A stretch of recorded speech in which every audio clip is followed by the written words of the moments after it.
What's up, BeastCats? I wanted to share with you an old fable that I heard a long time ago that even to this day, it helps me get through challenges or things that I'm facing. It helps me really stay grounded, focused on the things that are in my control, such as being the best version of myself, focused on what's in front of me and giving my best. And I wanted to share it with you. So here it goes. So a long time ago, way back in the day, there's this farmer, and he has this beautiful white stallion that all the village knows about. The king knows about it. And one day the king brings over his right-hand man and he says, I want that white stallion. So I want you to offer a quarter piece of my land in exchange for the white stallion. The guy goes over to the farmer, he offers him the terms, and the farmer, nice and calmly, says, thank you, but no thank you.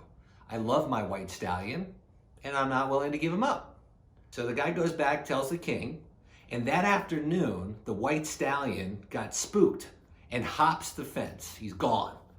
So the next day, the villagers hear about it, and they come running over to the farmer's house, and they knock, knock, knock. The farmer answers, and they say, yo, farmer, this is really bad. You have no stallion now, and you could have had a quarter piece of the king's land. This is really bad. Farmer says calmly, it's not good, it's not bad. All I know is I don't have my white stallion anymore. So that afternoon, the farmer's out doing his thing with his crops, and all of a sudden he looks at the top of the hill, and what does he see? He sees a white stallion with 6 other white stallions.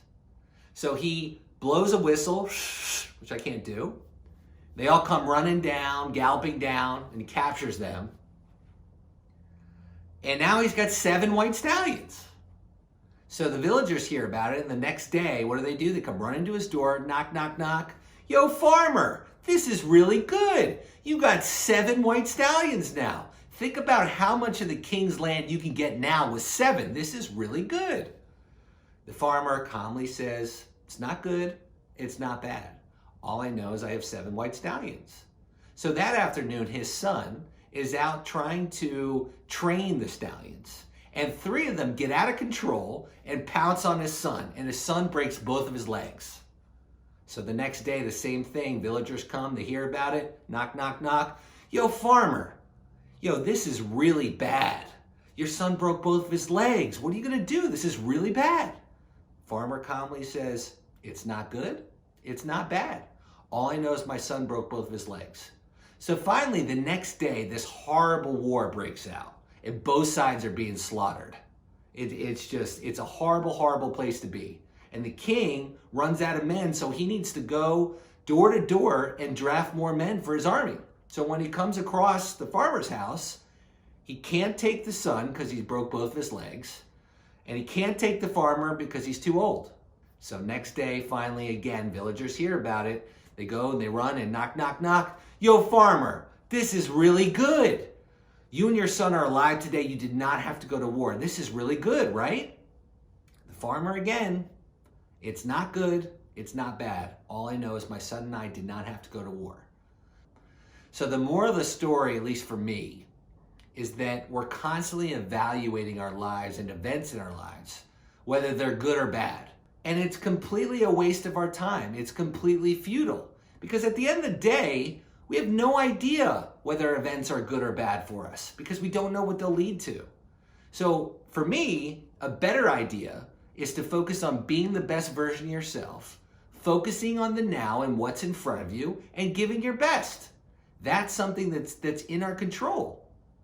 And the amount of energy that you'll save from not evaluating things that you just have no idea whether things are good or bad for you. I'll give you an example. 9 years ago, I was incredibly desperate. I did not want to drink or drug anymore. And I was in a horrible place. And so at the time, I thought it was a really, really bad thing that was happening to me. But I raised my hand, I got some help, and over time, my life became so much better beyond my wildest dreams. That's my challenge, and that's something that I came over, was able to get over. We all face challenges in our daily lives. right? Whether it's death in the family, whether it's a job that you're not happy with, whether it's a relationship that you're not happy with. There are events all the time. We all face challenges.